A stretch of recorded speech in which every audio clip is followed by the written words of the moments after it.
Now that the dust has settled from the vice presidential debate, which of course is going to be the last debate we get this election cycle, the polls that have come out since the debate show a very clear winner. Except when they don't show a very clear winner. The polls are a little confusing right now, folks, because in all of the snap polls taken since the debate, they show an even split. The same amount of people say J.D. Vance won as say Governor Tim Walz won.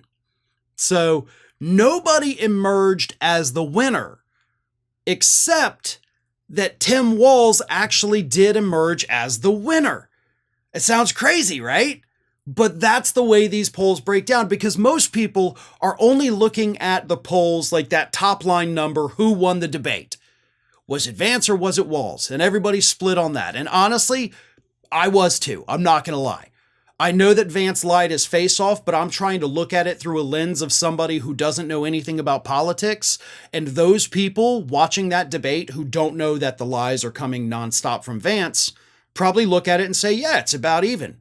And that is what the polls prove. So I'm right about that. But when you dig deeper into the polls, when you start looking at the individual numbers here, you see that Tim Walz absolutely crushed it and got a massive boost following that debate. First, let me read you the stupid numbers. A flash poll conducted by CNN and SSRS said 51% said Vance won, 49% said Walz won. Margin of error was 5.3%, which is a huge, totally unreliable margin of error. CBS flash poll, 42% said Vance, 41% said Walz, 2.7% margin of error. Politico snap poll of the debate was literally 50-50. But that's where we start looking at the other numbers, because in that same Politico 50-50 poll, yes, he won, no, he won, Walz was seen as having won with independents, 58% to 42%.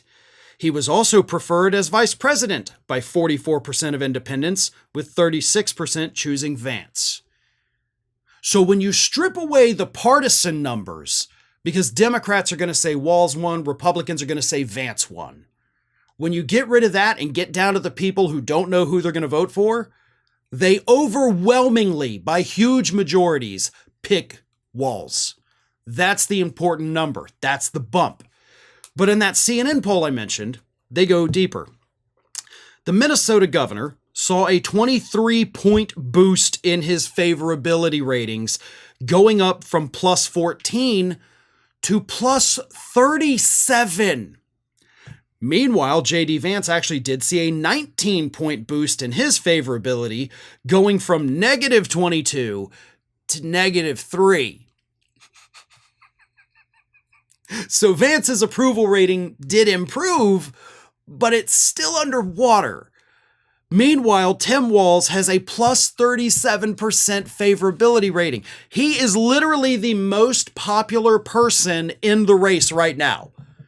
He is the only one with a positive approval rating. Out of Harris, Trump, and Vance, only Walz is loved by everybody. And that's how you got to say it. He's just loved. It's such a good guy. And for the record, I want to clear something up that I mentioned in the post-debate video that I did when Walz said that he had befriended school shooters. I do want to make it clear, because I didn't say this at the time. I still think it was a very horrible thing to say, but he was misspeaking, okay? He meant to say he's befriended the victims of the school shootings, their families and whatnot. Still a horrible gaffe. I'm not backtracking on that being a gaffe. I just wanted to make it clear that it was in fact him misspeaking and not trying to say, obviously, that he's friends with these people. But anyway, the polls show Walz got a massive boost from this, which of course is going to be a big boost for the Harris campaign. Even though people say 50-50, we don't know who won, they still say, but I really like that guy. Well, folks, we have crossed that 1 million subscriber milestone, but rest assured, we are just getting started here at Ring of Fire. So if you're not already, please do subscribe to the channel and make sure to like, share, and comment on the videos.